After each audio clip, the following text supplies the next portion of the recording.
Hi everyone, Radhe Radhe. कैसे हैं आप सब? आई होप आप सब ठीक होंगे। मैं बिल्कुल ठीक हूँ।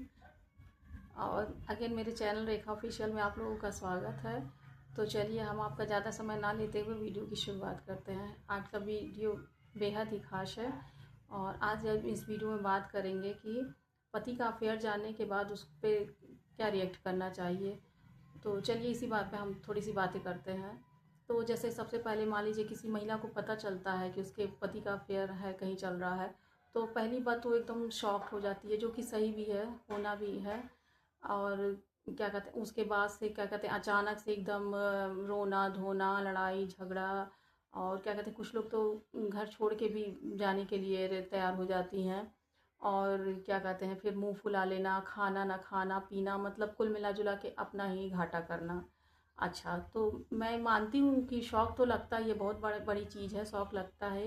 लेकिन एक चीज़ ये भी है कि ये चीज़ें एकाएक नहीं होती हैं, थोड़ी सी धीरे धीरे ही का पहले बात कॉल यही सब शुरू होता है। कभी कभी कभी तो लोगों को पता भी रहता है, लेकिन थोड़ा सा लोग अवॉइड करते हैं, ध्यान नहीं देते हैं, फिर एकाएक चीज़ें सामने आती हैं तो नहीं हो पाता। पहली बात तो मैं ये कहूँगी, यहाँ पे मेरी बात थोड़ी सी कड़वी लगेंगी आपको।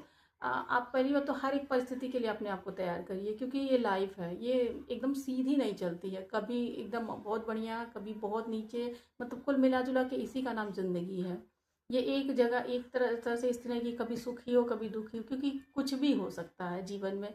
तो आप उसके लिए हमेशा अपने आप को तैयार रखें कि कुछ होगा तो भी हम मैनेज कर लेंगे, कुछ बढ़िया होगा तो भी हम झेल, मतलब वो तो अच्छा ही है। और अगर कुछ बहुत वो होता है तो भी हम उसको मैनेज कर लेंगे। और अगर ये मेरे जीवन में आया है तो उसको भी प्रभु ने कुछ भेजा है, किसी वजह से मुझे कुछ सिखाने के लिए, या फिर मुझे कुछ रास्ता दिखाने के लिए। तो सबसे पहले तो आपको एकदम शांत हो जाना है। अच्छा, अब उसके बाद से आपको ये डिसीजन लेना है कि आगे क्या करना है। देखिए, इसमें दो कैटेगरी होती है। जैसे एक तो होता है कि हस्बैंड को का मान लीजिए पता चला तो वाइफ, मतलब बोली, जाहिर सी बात है कि इंसान बोलेगा ही, बात लड़ाई झगड़ा करेगा ही। तो एक तो मतलब बोल देते हैं कि हाँ ठीक है, गलती हो गई, उसके तरफ से ज़्यादा वो हो रहा था और मैं बह गया या फिसल गया, जो भी हो गया, अब आगे से ऐसा नहीं होगा, मुझे माफ़ कर दो।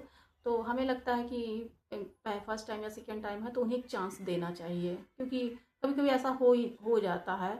अब जो कि पूरी तरह से सही भी नहीं कहा जा सकता, लेकिन इस तरह से तो एक दो बार इंसान अगर कोई अपनी गलती की माफ़ी मांग रहा है तो उसे माफ़ कर देना चाहिए मेरे हिसाब से। लेकिन यह है कि उस पर ध्यान देना चाहिए, नज़र रखनी चाहिए। अच्छा, सेकेंडरी ये होता है कि कुछ लोग कहते हैं कि अरे हाँ है तो क्या करोगी, क्या कर सकती हो, बहुत है तो चलो तुम घर छोड़ के चली जाओ, तुम, मैं तो ऐसा ही हूँ, अब तुम्हें रहना है तो रहो, नहीं तो मत रहो। अच्छा, अब यहाँ पे वो सेकेंड, इसमें वाइफ का क्या होता है कि जैसे वाइफ अगर इंडिपेंडेंट है, एकदम फाइनेंशियल एकदम से अच्छे से, तो वो फिर बच्चों को लेके, अच्छा बच्चे भी रहते हैं, तो अगर वाइफ घर छोड़ के जाती है तो फिर बच्चों की लाइफ ख़राब हो जाती है। अच्छा, वाइफ अगर कमा नहीं रही है तो फिर बच्चों का इतना सारा आजकल महंगाई है, बच्चों का मतलब कहाँ से अपना बच्चों का, फिर बच्चों का फ्यूचर ख़राब हो जाएगा, उन्हें लेके घर छोड़ के दर दर भटकना, जबकि इसमें बच्चों की कोई गलती नहीं है और उनका हक है घर में। तो इसलिए कुल मिला जुला के कुछ लोग यही कहते हैं कि जाने दो, अब बात ख़त्म करो, यहीं पे रहो। तो देखिए, अगर आपको के साथ भी ऐसा है तो फिर क्या आप क्या करिए। पहली तो बात तो, हाँ जी, पहली बात है तो ठीक है, और सेकेंडरी है तो फिर आप एकदम शांत मन होकर फैसला लीजिए, एक दो दिन का समय ले लीजिए कि आपको क्या सही लगता है। आप मतलब थोड़ा सा इधर उधर करके मैनेज कर सकती हैं कि आपको एकदम भी नहीं हो पा रहा है। फिर मैं फिर वही कह रही हूँ कि जब जो इंसान वैसा है तो उसके पीछे मरने से क्या, आप एक काम करिए, आप उसको दिल से निकाल दीजिए, एकदम दिल से निकाल दीजिए।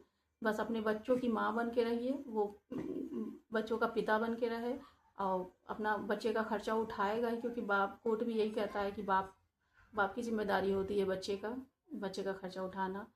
तो क्या कहते हैं, आप इस तरह से कर सकती हैं। कुछ टाइम लगता है, फिर आप भी अपना, थोड़े बच्चे बड़े हो जाएं तो आप अपना स्किल ढूंढिए, आप स्किल ढूंढ खोजिए, आप जो भी पढ़ाई लिखाई की है या जो भी आगे सीख सकती हैं उसको करके आप अपनी लाइफ में आगे बढ़िए। एक टाइम के बाद चीज़ें लाइन पे हो जाती हैं। वो कहते हैं ना कि वक्त सबसे बड़ा घाव होता है, कि चीज़ों को भर, मतलब वक्त ऐसा मलहम होता है कि हर जख्म को भर देता है। तो एक कुछ देर के बाद, मतलब अरे देखिएगा कुछ टाइम के बाद कि आपकी चीज, मतलब चीज़ें पटरी पे आ गई हैं। अब इस तरह से आप मान लीजिए मायके भाग जाएंगी तो उनको तो और फ्री वो मिल जाएगा।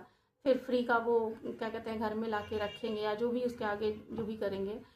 और इस तरह से क्या कहते हैं, मुझे नहीं लगता कि अरे ये ठीक है। या फिर आप खाना पीना छोड़ेंगी तो आप बीमार हो जाएंगी। आप अपने आप को क्यों सज़ा दे रही हैं? गलती उसने की, वो भुगते हैं। आपकी तो इसमें कोई गलती नहीं है, बच्चों की कोई गलती। आप इसको ना सज़ा, आप अपने आप को बिल्कुल ना सज़ा दें और बच्चों को बिल्कुल ना सज़ा दें। अपने फिजिकल मेंटल हेल्थ का ध्यान रखें। डेली योगा करें, एक्सरसाइज करें, गुनगुना पानी पिएं, डीप ब्रीदिंग करें, मेडिटेशन करें। आप उन सारी बातों को निकाल दें। आप बिजी रहें। आप डांस क्लास ज्वाइन कर सकती हैं या फिर जो भी घर में भी या बाहर जो भी एक्टिविटी कर सकती हैं, ज़्यादा से ज़्यादा बिजी हो जाएं, बच्चों के साथ टाइम स्पेंड करें। और इसके अलावा आपको मेरी वीडियो अगर अच्छी लगती है तो लाइक करें, शेयर करें, कमेंट करें, मेरे चैनल को सब्सक्राइब करें।